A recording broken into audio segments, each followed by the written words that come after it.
Այսօր ինչ եք այստեղ։ Որովհետև այստեղ են, որովհետև բռնաճնշումներ են իրականացում եկեղեցու հանդեպ եւ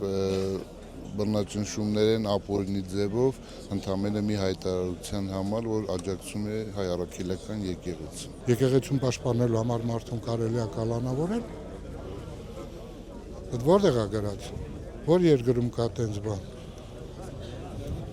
Թող մի քիչ համաչեն, էլի։ Ճիշտ ասած, ես եկել եմ, որ մտնեմ ներսը, ինքը դուրս գա։ Խոսքս վերաբերում է Սամվել Կարապետյան, իր նահագին գործին անելու դրսումը։ Ինձ բան չունեմ ստեղ անելու։ Դուք պատրաստ եք կալանավորվել Սամվել Կարապետյանի Այո, փոխարեն։ 100%։ Ինչու։ Ինքը ոչ թե ազգին նվիրյալ է, այլ նվիրյալներին նվիրյալ է։ Ինքը ոսկի չէ, ադամանդ է։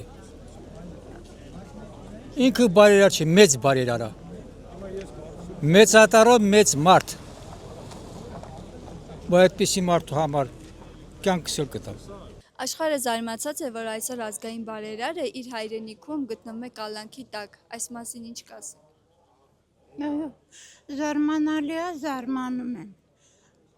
Լավից վատից պատմությանը ծանոթ ենք բոլորս։ Աշխարհի ոչ մի երկրում նման բան չի եղել։ Մեր բոլորիս խայտարակությունն է, որ Սամվել Կարապետյանի նման բարերարը այսօր գտնվում է կալանքի տակ։ Ազգային խայտարակություն է։ Մի Սամվել Կարապետյանը գտնվում է Հայաստանի բանտում, մյուս բարերար Ռուբեն Վարդյանն էլ Բաքվի բանտում։ Ինչպես կորակեք այն, որ այսօր ազգային բարերարը գտնվում է կալանքի տակ եկեղեցուն պաշտպանելու համար։ Նույնիսկ եթե ազգային բարերար չլիներ եւ եկեղեցուն չպաշտպաներ, այլ քաղբանտարկյալ լիներ, այդ խայտարակությունն է։ Հայաստանը չպետք է ունենա քաղբանտարկյալներ։ Կալանքի տակ իրան ով որ դրել է, ասենց ասենք ժողովրդի լեզվով չէ, այդ մարդիկ եկեղեցի ասած հասկացողություն չունեն, իրենք սրբություն չունեն։ Հայ ազգի ներկայացուցիչ բարերարին կալանավորել այսօր նշանակում է նաև կալանավորել Շարլ Ազնավուրի նմաններին։ Կալանավորել Սամվել Կարապետյանին նշանակում է կալանավորել ամբողջ հայ ազգին։ Ես գտնում եմ, որ պետք է արդարադատությունը հաղթի։